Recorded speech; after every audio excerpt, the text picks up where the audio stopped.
My family demanded I fund my brother's lifestyle because I'm the responsible one. I finally said no. In my family, roles are permanent. You don't grow out of them. You don't earn out of them. My older brother Ryan was born the free spirit. I was born the reliable one. Ryan followed his dreams. I followed budgets. Ryan dropped out of college twice to find himself. I worked part-time through school. Ryan moved back home 3 times. I never moved back once. Guess who everyone expected to help when things went wrong? By my late 20s, I had a stable job, savings, and a small apartment I was proud of. Ryan had a string of failed startups, unpaid loans, and a talent for explaining why none of it was his fault. It started small. My parents asking if I could cover Ryan's phone bill just for a bit. Lending him money for rent that never came back. Paying for groceries when he visited and somehow left with leftovers. Then came the big ask. My parents invited me over for dinner. My mom cooked my favorite meal, which should have tipped me off. They waited until dessert to drop it. Ryan had lost his job. Again. His lease was ending. Again. And he wasn't in a good headspace to work right now. My dad cleared his throat and said, "We think it would be best if you helped support your brother for a while."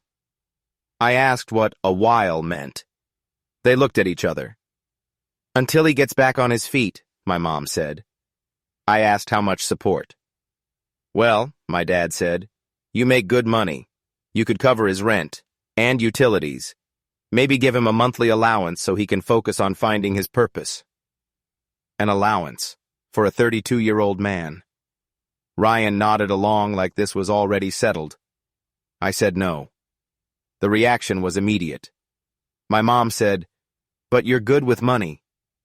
My dad said, "Family helps family." Ryan said, "Must be nice to only think about yourself."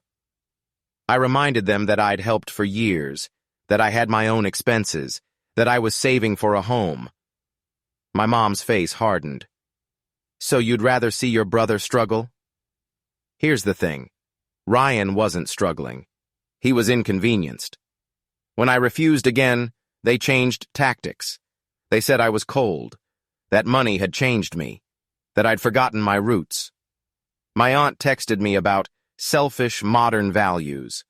My grandmother cried on the phone about how disappointed she was. Ryan posted vague rants online about fake support systems and capitalist siblings. Then he showed up at my apartment, unannounced, with 2 suitcases. He said, "Mom said you'd cool off." I didn't let him in. He told the family I threw him out onto the street. I stopped answering calls after that.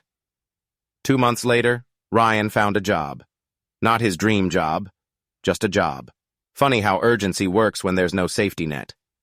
Now my parents barely talk to me. Holidays are awkward. I'm no longer the reliable one. I'm the difficult one. But my savings are intact. My peace is intact. And for the first time in my life, my success actually belongs to me.